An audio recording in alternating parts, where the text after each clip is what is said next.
Good morning, my dear student. Most welcome to the online classes of SPPS.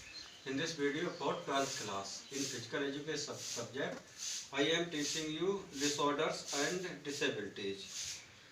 In the last two videos, I have taught you two types of disorders. In this video, I will teach you about third types of disorder, which is oppositional defiance disorder. इसे short में ODD भी कहते हैं. तो ये क्या होता है मैं आपको बताऊंगा.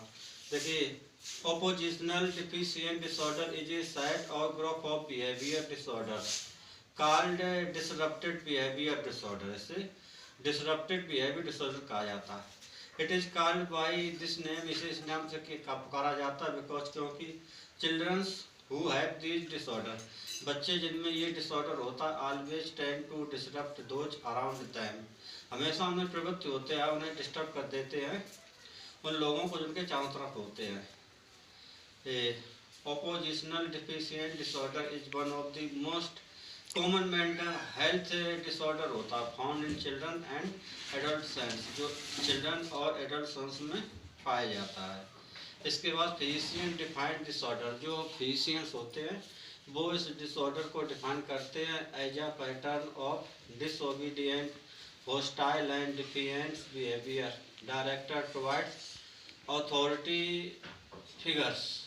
Individual affected by disorder usually behave like rebel. जो व्यक्ति इससे अफेक्ट होते हैं वो विद्रोही जैसे आर्ग्यू विद एडल्ट, साथ में तर्क करते रहते हैं, रिफ्यूज टू ओबे, आज्ञा का आज्ञा पर इनकार कर देते हैं, आर ऑब्स्टिनेट, और बहुत ही जिद्दी होते हैं.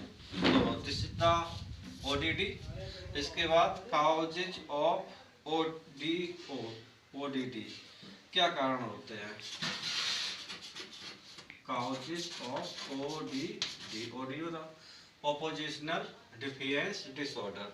तो देखिए, in fact वास्तव में there is no special और clear cut cause, कोई भी साफ या स्पष्ट कारण नहीं है of oppositional defiance disorder. It is widely believed, मतलब विस्तृत रूप से विश्वास किया जाता है that कि ये combination of वेरियस फैक्टर्स, ये कॉम्बिनेशन होता है भिन्न फैक्टरों का, सच एज बायोलॉजिकल और genetical, physical, psychological, social risk factor play या सिग्निफिकेंस रोल, ये महत्वपूर्ण रोल अदा करते हैं in developing of ODD.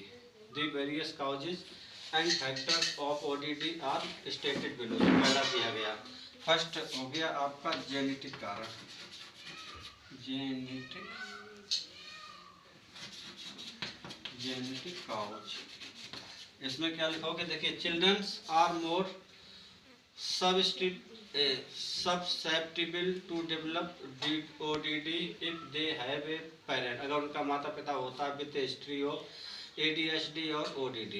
Also children may be affected, भी बच्चे प्रभावित हो सकते हैं with ODD if their parents had depression और डाइफोलिया डिसऑर्डर और एक्सपोज टू टॉक्सिन और poor nutrition. Second reason is आपका होता है फिजिकल फैक्टर्स. फिजिकल फैक्टर, इसमें क्या लिखोगे? The presence of ODD traits have been linked, इसे जोड़ा गया to the existence of abnormal amount of some brain chemicals. These brain chemicals known as neuro transmitters are responsible for proper functioning of our body activity, and it is best for our well-being to have them in a state of balance in our brain. When an important exists or message are not communicated properly with other part of the brain, तो the symptoms of ODD में आकर वो हो सकते हैं. Third आपका होता है साइकोलॉजिकल, PSYCHOLOGICAL, साइकोलॉजिकल फैक्टर. इसमें क्या लिखोगे? देखिए, चिल्ड्रन में डेवलप ओडीडी, बच्चों में ओडीडी डेवलप हो सकता है if they don't have good relation, अगर उनका अच्छा संबंध नहीं होता विद पेरेंट, माता पिता के साथ में, और हैव नेग्लेक्टफुल पेरेंट्स, उनका पेरेंट्स होते हैं, और have inability to develop social relationship. Fourth is social, सामाजिक रीजन. सोशल फैक्टर, इसमें क्या लिखेंगे देखो, oppositional defiance disorder may be due to inconsistent discipline, divorce, poverty, poetic environment in the family and exposed to violence. Dear students, in this video I have told you 3 types of disorder which is oppositional deficient disorder. इसके causes बताए, 4 cause होते हैं, genetic, physical, psychological, social, which you will write in your speech, in your copy while listening my speech. That's all for the video. Thank you.